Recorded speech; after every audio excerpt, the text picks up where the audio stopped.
Although it was only identified less than 20 years ago, metabolic syndrome is as widespread as pimples and the common cold. According to the American Heart Association, 47 million Americans are affected by metabolic syndrome. Metabolic syndrome is becoming a major issue in America as rates rise amongst children and adults. This is due in part because of the rising numbers of obesity and sedentary lifestyle. The National Heart, Lung, and Blood Institute believes that metabolic syndrome will soon take over as the leading cause of heart disease over smoking. So what exactly is metabolic syndrome? We spoke with Mr. Peter White, a physician's assistant with over 20 years of experience in family practice. Metabolic syndrome, also known as Syndrome X, was something that they started to realize was a combination of three things actually. It's high blood pressure, people that were having high cholesterol, and then high blood sugars. So that became metabolic syndrome. Now, 1 out of 3 children in the United States are obese or overweight, and this is a connection to metabolic syndrome. 90% of obese children meet one of the 5 criteria for metabolic syndrome.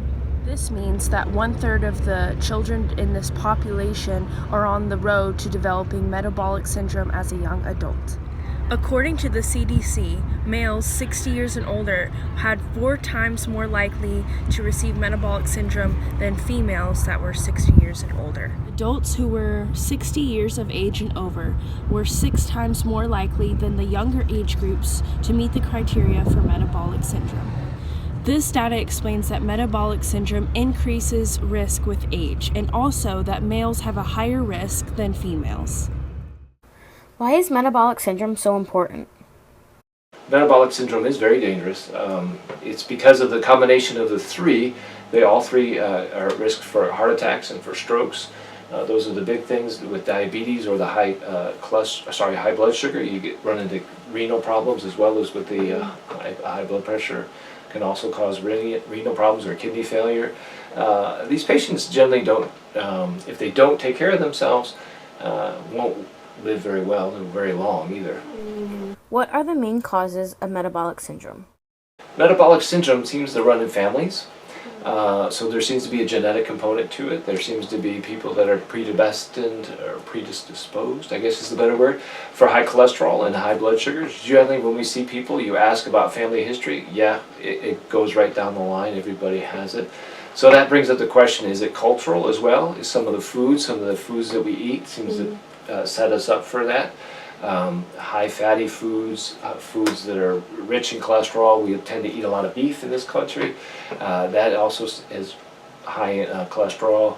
And we also eat a lot of sweets, a lot of processed foods. And so those things also tend to add weight, which is another cause. People tend to have weight around the middle, and that is another predisposing factor for metabolic syndrome. What can we do? The main cause, I think there's two. I would say genetics and diet. One you can do something about. The other you can, obviously you can't change your family, but you can change the diet and the things that you eat.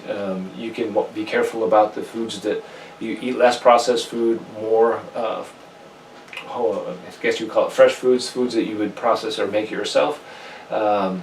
Cooking methods, less frying, more grilling, more baking, things along that nature.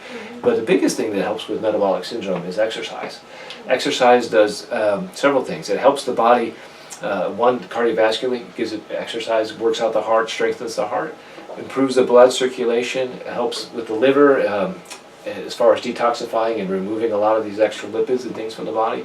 Helps with weight. For just decreasing the weight around the middle seems to make a difference, and I don't think we fully understand why, but it does make our cells receive insulin and the blood sugar better. It helps get rid of and process cholesterol better, so that's the big thing. What are some ways in which we can prevent metabolic syndrome? The first step to prevention is to change the diet to one that promotes a healthy weight. According to an article called Nutritional Strategies in the Prevention and Treatment of Metabolic Syndrome, the appropriate method to reduce the risk is to implement a diet that entails low saturated fat and trans fat, and that is rich in fiber, fruit, and vegetables.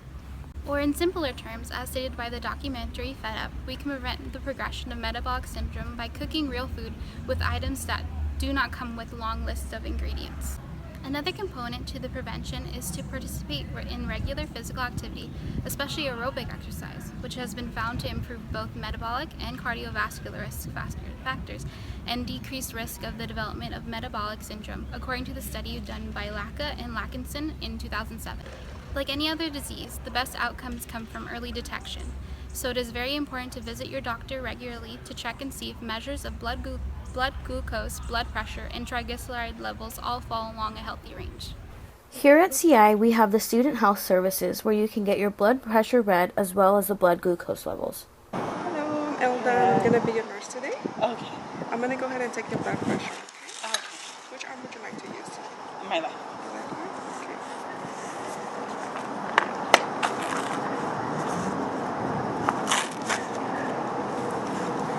It's going to be a little tight. Okay.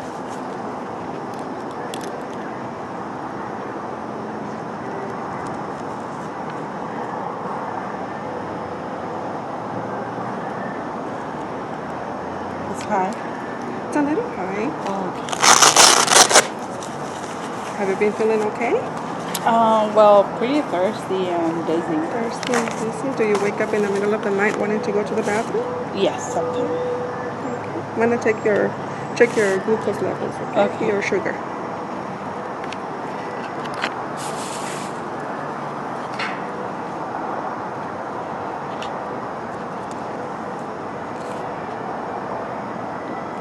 Usually it takes a little bit of time when the sugar levels are pretty high. So it is taking a little bit of time and it's not giving me a reading, a number. Okay. Okay. High blood pressure and high sugar levels could be the result of syndrome X or metabolic syndrome. So what have we learned? At some point in our lives, we've all heard about high blood pressure, acid reflux, obesity, high blood sugar, and high cholesterol. What many of us didn't know is that altogether, these medical conditions form metabolic syndrome. And the more conditions acquired increase the risk of heart disease, diabetes, and stroke. We need to encourage and enlighten the public about the risks associated with unhealthy eating habits and poor nutrition. We need to get up and stay active in the fight toward reducing the prevalence of metabolic syndrome in adults and children.